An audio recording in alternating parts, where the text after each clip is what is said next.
Mark, that's where I'm focusing my attention with you this morning. There was this fifth chapter of Mark is really an amazing story of an incident with Jesus and his disciples, and it was quite an eerie picture that had been taking place. This was the time when Jesus went with his disciples in a boat out on the Sea of Galilee, and a big storm came up. The disciples were terrified, it says, while Jesus was asleep on a pillow on the boat. So they awakened him, asked him, "Do you even care whether we survive this thing or not?" And Jesus then raised his hand and calmed the storm, and everything went to quiet. Now that was a terrible night for these disciples. Frightful experience there, but it wasn't the end of the frightful experience for that night.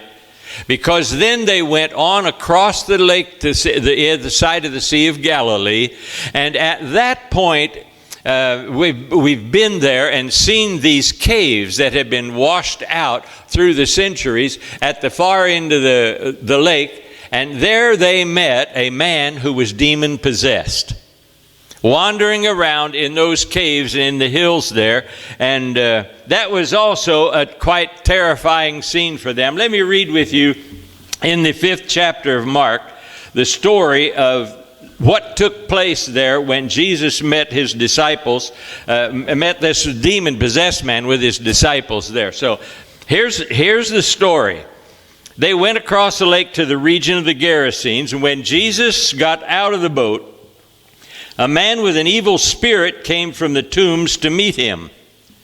This man lived in the tombs, and no one could bind him anymore, not even with a chain. For he had often been chained, hand and foot. But he tore the chains apart and broke the irons on his feet. No one was strong enough to subdue him. Night and day among the tombs and in the hills he would cry out and cut himself with stones. Isn't that a pretty picture? When he saw Jesus from a distance, he ran and fell on his knees in front of him. He shouted at the top of his voice, "What do you want with me, Jesus, Son of the Most High God? Swear to God that you won't torture me." For Jesus was saying to him, "Come out of this man, you evil spirit." Then Jesus asked him, "What is your name?" "My name is Legion," he replied, "for we are many."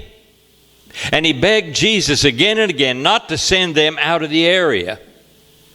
A large herd of pigs was feeding on the nearby hillside. The demons begged Jesus, "Send us among the pigs. Allow us to go into them." He gave them permission, and the evil spirits came out and went into the pigs. The herd, about 2,000 in number, rushed down the steep bank into the lake and were drowned. Those tending the pigs, I suppose we'd call them piggards. If they were sheep, they'd be shepherds. Those tending the pigs ran off and reported this in the town and countryside, and the people went out to see what had happened. When they came to Jesus, they saw the man who had been possessed by the legion of demons sitting there, dressed, in his right mind, and they were afraid. Those who had seen it told the people what had happened to the demon-possessed man, and told about the pigs as well. Then the people began to plead with Jesus to leave their region. As Jesus was getting into the boat, the man who had been demon-possessed begged to go with him. Jesus did not let him, but said, "Go home to your family and tell them how much the Lord has done for you and how he has had mercy on you." So the man went away and began to tell in the Decapolis how much Jesus had done for him, and all the people were amazed. In this text, the word begged appears 4 times. And what I want to do is look at that point each time the word begged is used, see who it is that's doing the begging and what they really are begging for. The first one, let me get rid of this music. All right. The first time Jesus, the word beg is in verse 10. He begged Jesus again and again not to send them out of the area. Now Jesus, when he approached this man, saw this man at the shore and all bruised and cut and dirty and smelly, and it was a horrible picture. Jesus said to this man, "What is your name?" I think it's important to know the person's name if you're going to be doing anything for him. The hippie era of American history ended in the 1960s. Those old rock and roll LSD refugees of San Francisco's Haight-Ashbury district began moving down the coast to Santa Cruz. They got married and had children too, though usually not in that sequence. But these hippie parents never named their children Melissa or Brett. They named their children lovely names like Snow Princess, Seafoam, and Panache. People around Santa Cruz grew accustomed to their children playing frisbee with a little time warp or spring fever. Eventually, a lot of children with names like Moonbeam, Earth Love, and Precious Promise all ended up in public school. And it was in that era of our history that one of the Santa Cruz kindergarten teachers first met Fruit Stand. On the first day of school, this hippie child got off the bus wearing a tag proudly displaying Fruit Stand. The teacher thought the name was odd, but no odder than the other names of many other hippie children. She avoided making the boy feel self-conscious about his name. "Would you like to play with the blocks, Fruit Stand?" she asked. And later, "Fruit Stand, how about a snack?" Little Fruit Stand accepted all of her offers hesitantly, and by the time of afternoon recess, the name didn't seem much odder than Heathers or Sunrays or Fairy Queens. At the final bell, the teacher led the children out to the buses. "Fruit Stand, do you know which one is your bus?" He didn't answer. That wasn't particularly strange. He hadn't answered all day. The teacher realized lots of children are shy on the first day of school. It didn't matter. She had instructed the parents to write the names of the children's bus stop on the reverse side of their name tags. And just as the teacher put the little boy on the bus and said, "Goodbye, Fruit Stand, I'll see you tomorrow," she turned over his bus tag, and there neatly printed was the word Anthony. It's important to get the name right? So Jesus asked this man, "What is your name?" See, when we reveal our names to people, we surrender a measure of power over to them. If we see children who are misbehaving, and we go up to them and say, "Young man, what's your name?" Now, we may be gaining some power over him, because what we can do is go tell his parents what he's been doing in misbehaving. There is an old custom among some Indian tribes that the squaw, the female that's getting married, does never reveal her name to the groom until they have been formally pronounced husband and wife. Because at that time when she reveals her name, she releases power to her husband over her. So if you're married, don't tell your spouse your name. Unless you want to be controlled. Yeah, there was an incident in the book of Genesis where Jacob wrestled with an angel. And the angel said to Jacob, "What is your name?" And he said, "My name is Jacob." And then Jacob said to the angel, "What is your name?" No revelation. The angel would not reveal his name. Okay, it's a surrender of power when we do that. So Jesus asked this man his name, and he said, "My name is Legion." Legion was a term used in the Roman military to indicate 6,000. So this man may have had 6,000 demons. And do the math, we read later on, there were 2,000 pigs. That's 3 demons per pig then went in and were drowned, right? All right, here's this man begging Jesus again and again not to send him out of the area and to send them out of the area. Now, who is doing the begging? The demon-possessed man. He wanted to keep his demons. It may have been the demon's choice to stay, but they were using the man's name. See, we can become accustomed to our lifestyle no matter how terrible it is. I went to graduate school at Santa Clara University. It's a Catholic university. The very first night, the very first class I took in that whole program to get my master's degree was led by a Jesuit priest. And he had all of us get in chairs around a room that was probably half the size of this auditorium. And there were 30 or 40 of us in this circle, and we were supposed to tell our names and what we did as an occupation or what our goals were, why we were in that class, and so on. So we did that, and in that way got acquainted a bit. And when we finished, then the Jesuit priest said his name. I've been teaching here for so many years. And then he said, there's something you need to know about me. I am possessed by, and I don't remember now exactly the number. It was either 4 or 5. I am possessed by 5 demons. I've tried everything to get rid of the demons. We've been through the casting ceremonies and all of this sort of thing. And I still have the demons. I've learned to live with them. And then he said, if it's okay with you, it's okay with me. That was my first class. I wanted to leave.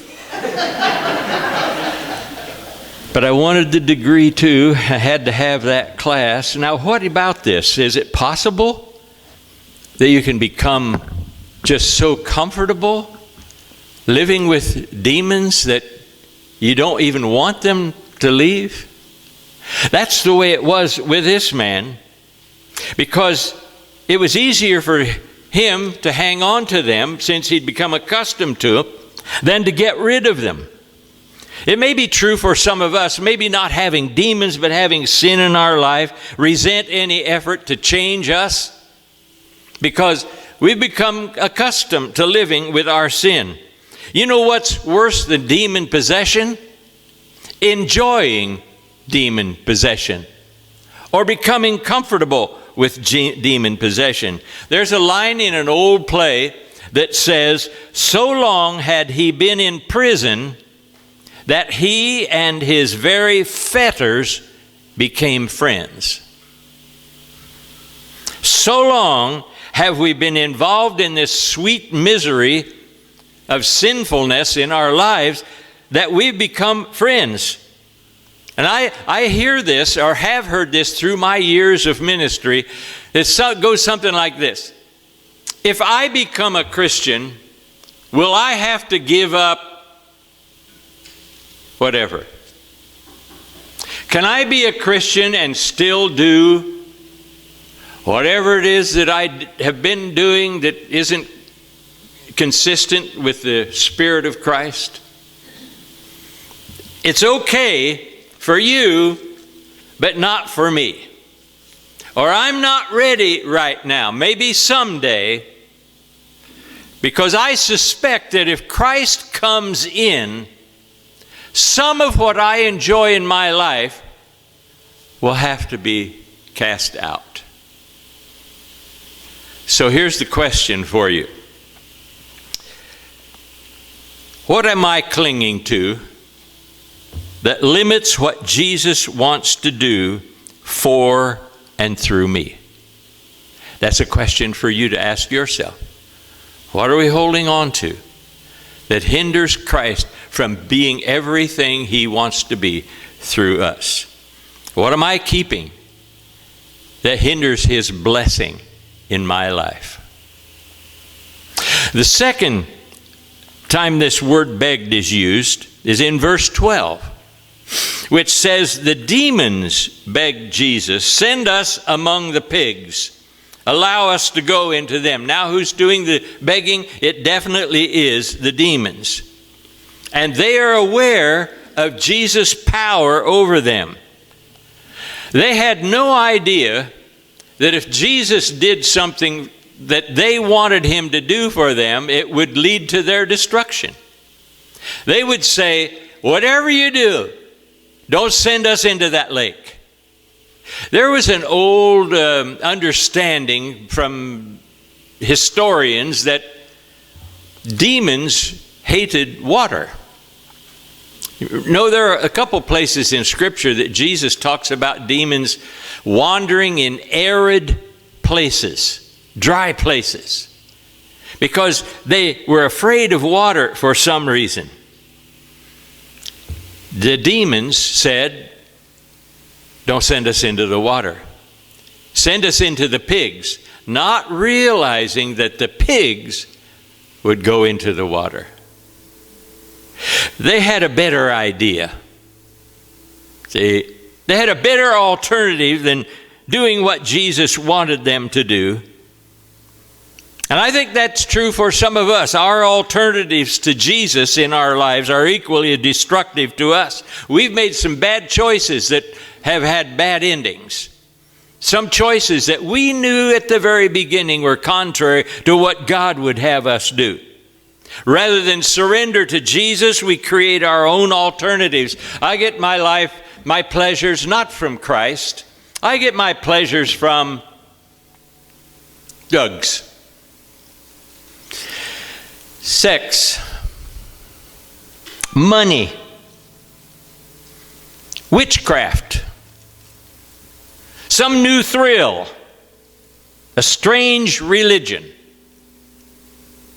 Like Solomon, who tried everything he could try to find fulfillment for his life, and he kept saying, it was useless, it was vanity, it didn't work. And then the last two verses of the book of Ecclesiastes says, I finally figured it out.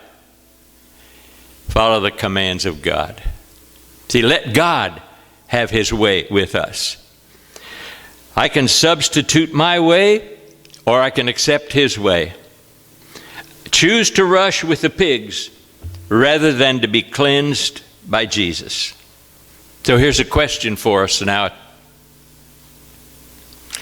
What alternatives have I created rather than accepting what Jesus wants for me? Have I really ever listened to his offer? You may know people in this community who will do this very thing. They're your friends.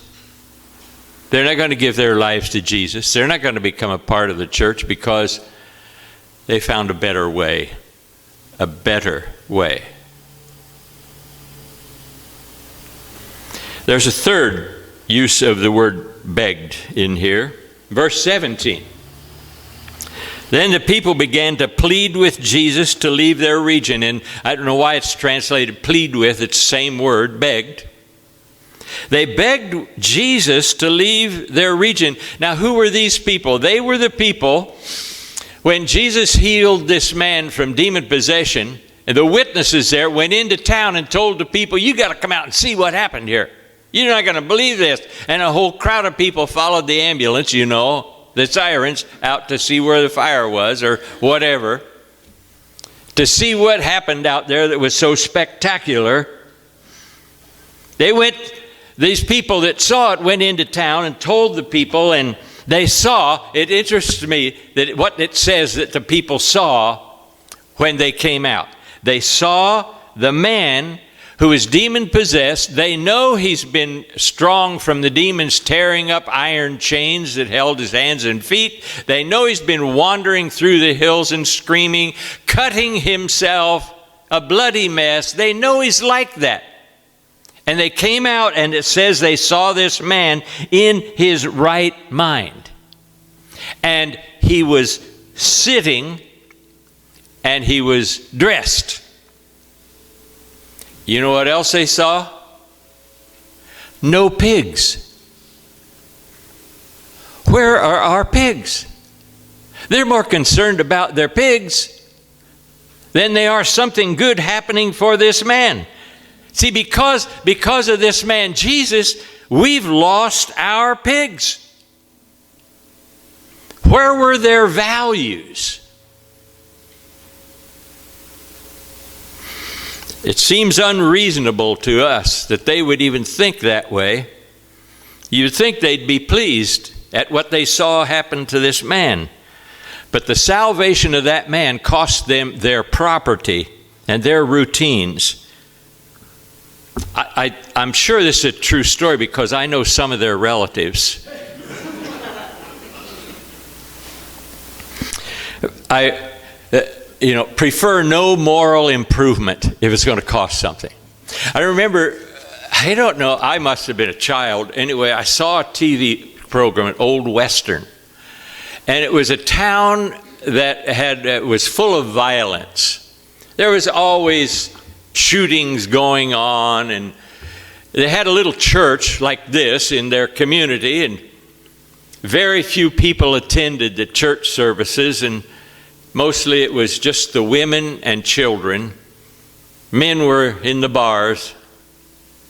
And somehow a young man who wanted to have his own church, a preacher boy, happened to wander into that town and went to that church one Sunday morning and asked if he could be their preacher.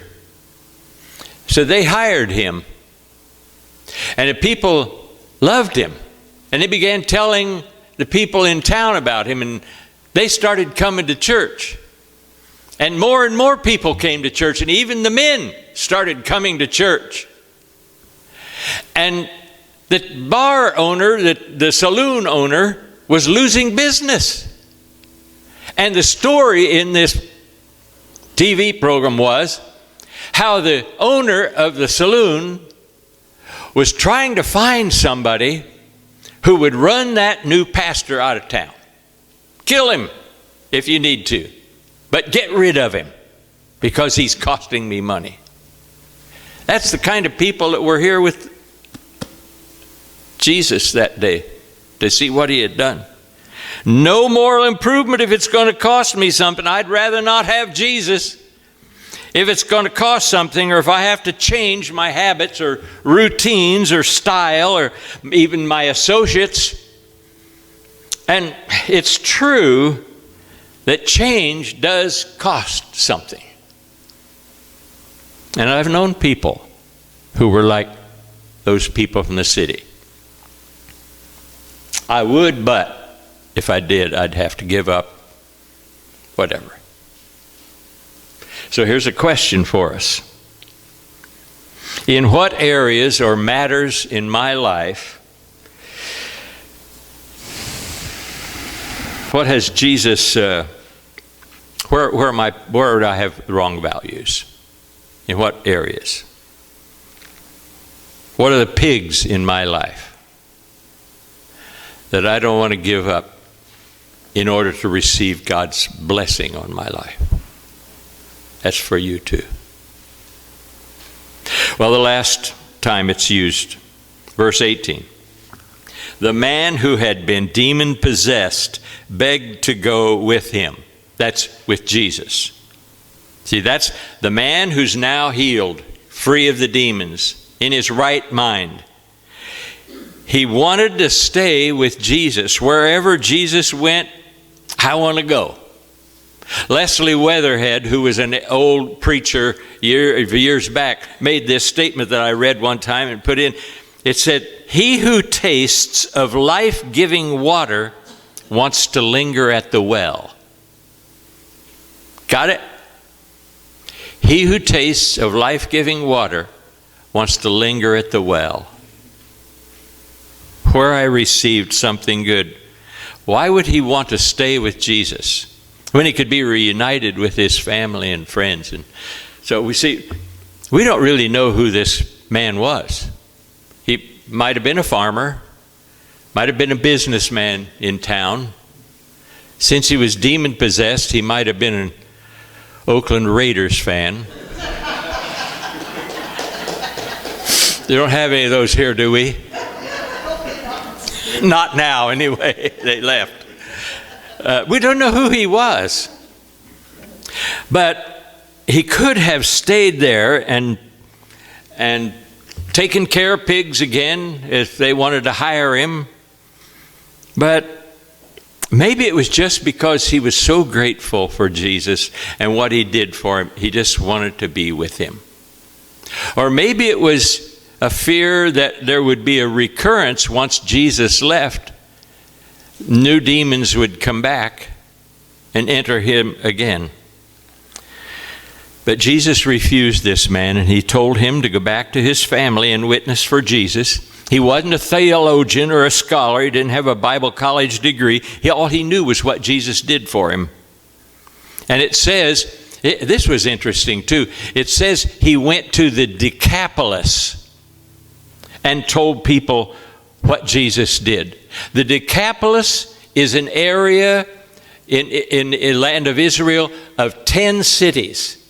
He didn't just go back to his home. He was excited enough that he became an itinerant evangelist. And he went to all those cities, 10 cities around there, to tell them about Jesus. We have no idea what the effect of that ministry was, but I can assure you that there are people who knew about Jesus and his power to heal and cast out demons that never would have known that story. Remember, this wild man was clothed in his right mind when first he fell at the feet of Jesus.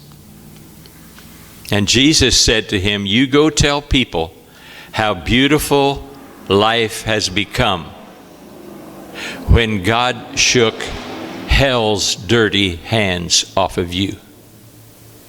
You go tell them about Jesus." That's what he did. And Jesus can do the same thing for any one of us or others in this community who need Jesus in their lives. Here's the last question for us then. What has Jesus asked me to do?